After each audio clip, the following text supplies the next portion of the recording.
মিমি চল বাড়ি চল। ভাইয়া তুমি এখানে কেন আসছো? এখানে কেন আসছি মানে? চল তুই বাড়ি চল। চল। ছাড়ো, আমি জিজ্ঞেস করছি তুমি এখানে কেন আসছো? আশ্চর্য, আমি এখানে আসবো না কোথায় যাব? তুই এখানে কি করতেছিস? আমি এখানে যাই করি না কেন, আমি তোমাকে নিষেধ করেছিলাম আমার পিছু না নেওয়ার জন্য, তারপরেও কেন তুমি আমার পিছু পিছু এখান পর্যন্ত চলে আসছো? মিমি তুই কি পাগল হয়ে গেছিস? তুই কি বলতেছিস একবারে ভেবে বলতেছিস? আর কার সামনে দাঁড়িয়ে কথা বলতেছিস? হ্যাঁ, আমি ভেবেই বলতেছি। তুমি আমার বড় ভাই আর আমি তোমার বোন। তবে তুমি আমার বড় ভাই হয়েছো ঠিকই, কিন্তু বড় ভাইয়ের কোনো দায়িত্ব তুমি আজ পর্যন্ত পালন করতে পারোনি, যার জন্য তোমার বোন নিজের দায়িত্ব নিজেই পালন করে যাচ্ছে। দায়িত্ব পালন করতে পারি নাই মানে? আরে আমরা দায়িত্ব পালন করতে না পারলে তুই এত বড় হয়েছিস কেমনে? ছোটবেলা থেকে বড় করছো ঠিক আছে, কিন্তু ছোটবেলা থেকে বড় করতে গেলে তোমাদের এমন আহামরি কোনো খরচ হয়ে যায়নি যে তার জন্য তোমার দায়িত্ব পালন করা হয়ে গেছে। দায়িত্ব পালন কোনটাকে বলে জানো? শুধু ছোট থেকে বড় করলে হয়ে যায় না, বড় হওয়ার পরে তার চাওয়া পাওয়া গুলো পূরণ করা, বড় হওয়ার পরে তার কি চাওয়া কি পাওয়া, সে কি চায়, এই জিনিসগুলা বোঝা। বাট তোমরা কি করছো? আমাকে বড় বানায় আমার মতো ছেড়ে দিছো। আমি কি চাই, আমি কি চাচ্ছি, আমার কি প্রয়োজন, কোনো সময় কি জানার চেষ্টা করছো? করনি। আমার নিজের প্রয়োজনগুলো আমার নিজেকে মেটাইতে হয়। কেন? তুই এমনি এমনি বড় হয়ে গেছিস? আমাদের কোনো অবদান ছিল না তোর বড় হওয়ার পিছনে? মিমি তুই জানিসও না সমাজ আমাদেরকে কত কথা বলে, শুধুমাত্র তোর কারণে।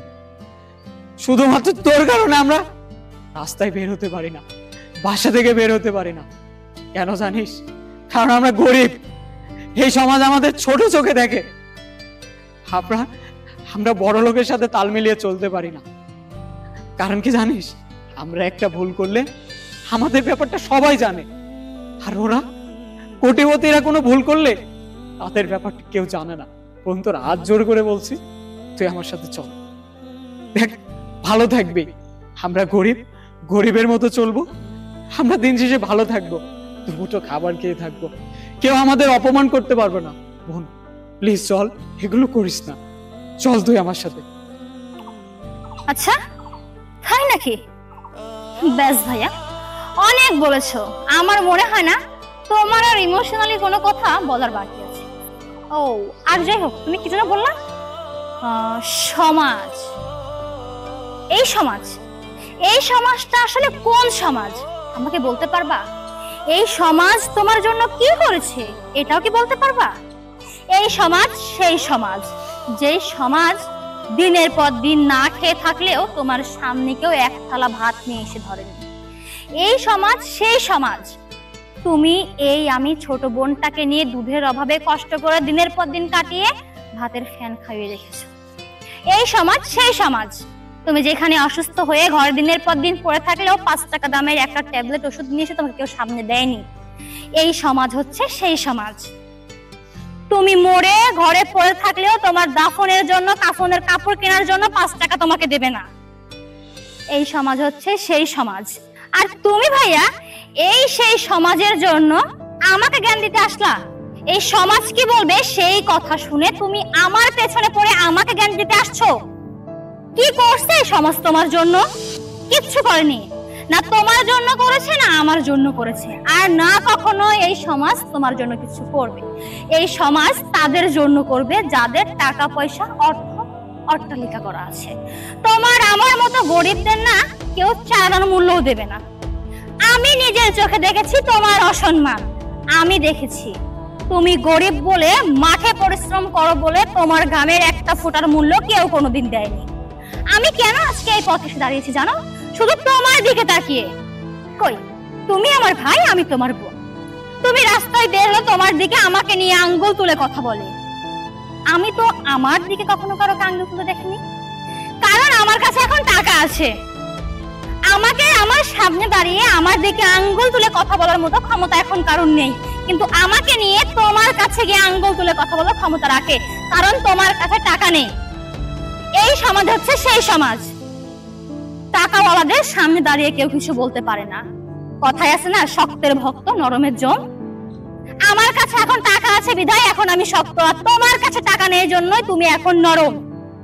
তাই তোমার কাছে না সবাই জমের মতো এখন, বুঝলে? ও, বুঝতে পারছি। তাহলে তো তুইও সমাজের মতোই হয়ে গেলি, কারণ তোর এখন টাকা আছে, তোর এখন ঘোরার মতো সঙ্গী আছে, তুই যখন যা ইচ্ছা করতে পারতেছিস। তাই আমাদের মতো গরিবের আর খোঁজ খবর রাখিস না, তাই না? তোর ভাই আছে, বাপ আছে, মা আছে, এগুলো কারো কাছে তুই একটাবার যে জিজ্ঞেস করার প্রয়োজন মনে করিস না যে তারা কেমন আছে? তুই হয়তো জানিস না মিমি, আম্মা 3 মাস ধরে হসপিটালে ভর্তি। তুই জানিস আম্মার চিকিৎসার খরচের জন্য কি না করেছি আমি, কোথায় কোথায় গিয়েছি। আমাদের সব ধ্বংস হয়ে গেছে মিমি। শেষ পর্যন্ত বাড়ির ভিটা পর্যন্ত বন্ধক রেখেছি, তাও আমার চিকিৎসার কোনো উন্নতি করতে পারছি না। ডক্টর বলেছে আরো টাকা লাগবে, আরো সময় লাগবে। কি করব বল? আমি যে কাজ করি সে কাজ করে আর কয় টাকাই পাই? আব্বাও তো অচল।